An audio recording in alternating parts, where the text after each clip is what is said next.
പിന്നെ ഷോപ്പിഫൈക്ക് എൻ്റർ ചെയ്തപ്പോൾ ഞാൻ നോക്കിയപ്പോൾ ഇതാരും ചെയ്യുന്നില്ല.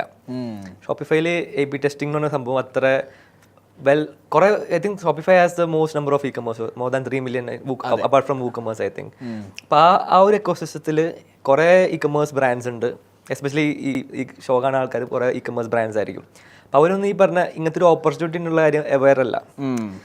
ഇപ്പോൾ അതാണ് നമ്മൾ മനസ്സിലാക്കി. So we build out an A/B testing tool. നമ്മളൊരു ഷോപ്പിഫൈ സ്റ്റോർസ് റൺ ചെയ്യുന്ന ബ്രാൻഡ്സിന് A/B ടെസ്റ്റ് ചെയ്യാൻ വേണ്ടിയുള്ള ഈ പ്രൈസ് ആണോ അവർക്ക് ബെറ്റർ, ഈ പ്രൈസ് ആണോ ബെറ്റർ? അതെ. അപ്പോൾ ഇതിന് നമ്മൾ A/B ടെസ്റ്റിംഗ് എന്ന് പറയും. അപ്പോൾ എക്സാമ്പിൾ പറയുകയാണെങ്കിൽ, സിമ്പിളായി പറയുകയാണെങ്കിൽ, ഇപ്പോൾ നിങ്ങൾ മിസ്റ്റർ ബീസ്റ്റിൻ്റെ ചാനൽ കാണാമായിരിക്കും. അപ്പോൾ മേ ബി അവരുടെ തമ്മിൽ കണ്ടിട്ടായിരിക്കും നമ്മൾ ഇപ്പോൾ എക്സാമ്പിൾ ഇ-കൊമേഴ്സ് ഷോൻ്റെ തന്നെ തമ്മിൽ കണ്ടിട്ടായിരിക്കും ആൾക്കാർ ഓരോ വീഡിയോ വാച്ച് ചെയ്യുന്നത്.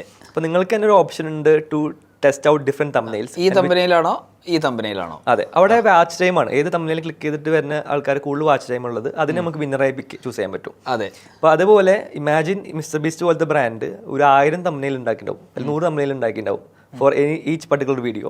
ആ പറഞ്ഞ വീഡിയോ നമ്മൾ കാണുന്ന തംബ്നെയിലായിരിക്കില്ല വേറൊരു ഫോണിൽ കൂടെ നോക്കുമ്പോൾ. അതെ. They try test multiple thumbnails to see which one wins over another. അതെ. അത് വിന്നിംഗ് ആയിട്ടുള്ള സാധനം മെയിൻറ്റെയിൻ ചെയ്താൽ മതി.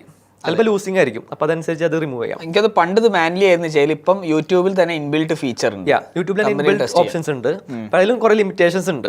ലൈക്ക് ഈ പറഞ്ഞ നേറ്റീവായിട്ട് ഉണ്ടാക്കുമ്പോൾ കുറേ ലിമിറ്റേഷൻ ഉണ്ട്. സോ അതർ പ്ലേയേഴ്സിനും അവിടെ ഉണ്ടാക്കാൻ പറ്റും. ഐ തിങ്ക് വ്യൂ സ്റ്റാറ്റ്സ് എന്ന ടൂൾ ഉണ്ട്. മിസ്റ്റർ ബീസ്റ്റിൻ്റെ തന്നെ ഒരു ഓൺ കമ്പനിയാണ് ഉണ്ട്. അപ്പോൾ ആ ടൂൾ വെച്ചിട്ട് ആക്ച്വലി നമുക്ക് യൂട്യൂബ് തംബ്നെയിൽസ് A/B ടെസ്റ്റ് ചെയ്യാൻ പറ്റും. Not a promotion by the വേ.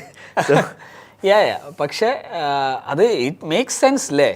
അതായത് പലരും വെബ്സൈറ്റ് ഉണ്ടാക്കും, ട്രാഫിക് ഡ്രൈവ് ചെയ്യും, ഓർഡേഴ്സ് ഡിസ്പാച്ച് ചെയ്യും. ഈ ട്രാഫിക് ഡ്രൈവ് ചെയ്യുന്നിടത്ത് നോർമലി ഒരു കൺവേർഷൻ റേറ്റ് എന്ന് പറഞ്ഞാൽ ഒരു 2%. ഇതൊക്കെയാണ് ഒരു ആവറേജ് കൺവേർഷൻ റേറ്റ്. ഇത് 3 ആക്കി കഴിഞ്ഞാൽ you actually don't have massive cost. Already അതിനുള്ള സ്പെൻഡൊക്കെ കഴിഞ്ഞു. അത് ഒരു പെർസെൻറ്റേജ് കൂടിക്കഴിഞ്ഞാൽ പ്രോഫിറ്റ് എനോർമസ്ലി ആണ് കൂടുക. എക്സാക്ട്ലി അല്ലേ? പിന്നെ ഒപ്പം തന്നെ ഈ 1-2% പറഞ്ഞു. ഇപ്പം നമ്മൾ പല ബ്രാൻഡ്സായി വർക്ക് ചെയ്യുമ്പോൾ ലെസ് ദാൻ 1% ആണ് കുറേ മിക്ക ബ്രാൻഡ്സിനുള്ളത്. അത് അപ്പം ഇതൊരു ഹ്യൂജ് റൂം. ഞാൻ ചില വെബ്സൈറ്റ് കണ്ടിട്ടുണ്ട് കേട്ടോ. ഫസ്റ്റ് ലാൻഡിങ് പേജിലെത്തും, ഒരൊറ്റ ക്ലിക്കബിൾ ലിങ്ക് പോലും ഉണ്ടാവില്ല. കറക്റ്റ്. അപ്പോൾ ആ ക്ലിക്കബിൾ, അതായത് ആ ഒരു പേജിന് താഴത്തേക്ക് പോകുമ്പോൾ തന്നെ 20% ആൾക്കാർ, ഐ തിങ്ക് 30% ആൾക്കാരാണ് ഫസ്റ്റ് ഫോൾഡ് കഴിഞ്ഞ് സെക്കൻഡ് ഫോൾഡിലേക്ക് എത്താം. സെക്കൻഡ് ഫോൾഡിലേക്ക് എത്തുള്ളൂ.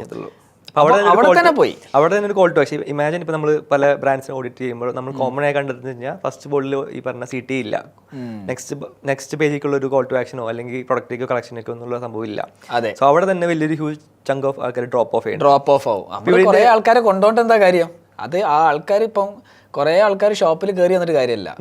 ആ ഷോപ്പിന് എന്തെങ്കിലും വാങ്ങിച്ചു കഴിഞ്ഞാലല്ലേ നമുക്കിത് പിന്നെ ഒരു പ്രോഫിറ്റബിൾ അല്ലെങ്കിൽ ഒരു റവന്യൂ ഉണ്ടാക്കാൻ പറ്റുന്നുള്ളൂ. അതെ, കുറേ ബേസിക് ജനറലി ഫോളോ ചെയ്യേണ്ടതുണ്ട്. പിന്നെ ഒപ്പം തന്നെ ഓരോ സ്റ്റോർ സ്പെസിഫിക് അല്ലെങ്കിൽ ആ കാറ്റഗറി സ്പെസിഫിക് ആയിട്ട് കുറേ ഒപ്റ്റിമൈസേഷൻ ചെയ്യാൻ പറ്റും ഓൺ ഈച്ച് വെബ്സൈറ്റ്.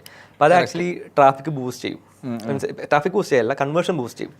എഫക്റ്റീവ്ലി നമ്മുടെ ഒരു hypothesis which I think is the which in future happen ചെയ്യാൻ പോകുന്നത്. ഇപ്പോൾ എല്ലാവരും ഈ ഇ-കൊമേഴ്സ് ബ്രാൻഡ്സ് തുടങ്ങിയിട്ട് initial bunch of traffic performance marketing through കൊണ്ടുവരുന്നു.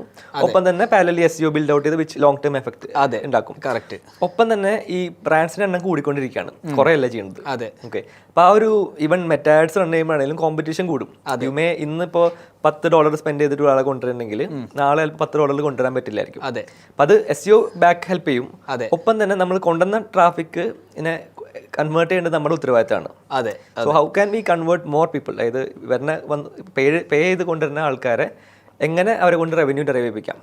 അപ്പം അതിന് ഓൺ സൈറ്റിൽ കുറേ കാര്യങ്ങൾ ചെയ്യാൻ പറ്റും. ഈവൻ എന്താ പറയുക, അപ്സെല്ലിംഗ് എലമെന്റ്സ് ആഡ് ചെയ്യാം, ഈവൻ CRO എലമെന്റ്സ് ആഡ് ചെയ്യാം. പിന്നെ ഒപ്പം തന്നെ A/B ടെസ്റ്റ് ചെയ്യാം. അതായത് ഈ വർക്ക് നമ്മൾ ചെയ്ത changes whether it's working in favour or working in against favour എന്നുള്ളത് നമുക്ക് A/B ടെസ്റ്റ് ചെയ്താലേ മനസ്സിലാവുള്ളൂ. ഇത് പറയുമ്പോൾ ഞാൻ ഒരു മാസം മുമ്പ് ഒരു ഗ്രോത്ത് ഹാക്കറെ ഹയർ ചെയ്തിട്ടുണ്ട്.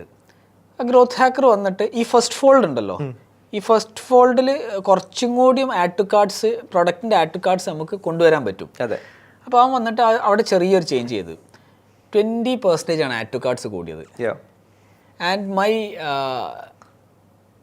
If I am correct my AOV increase by 25%.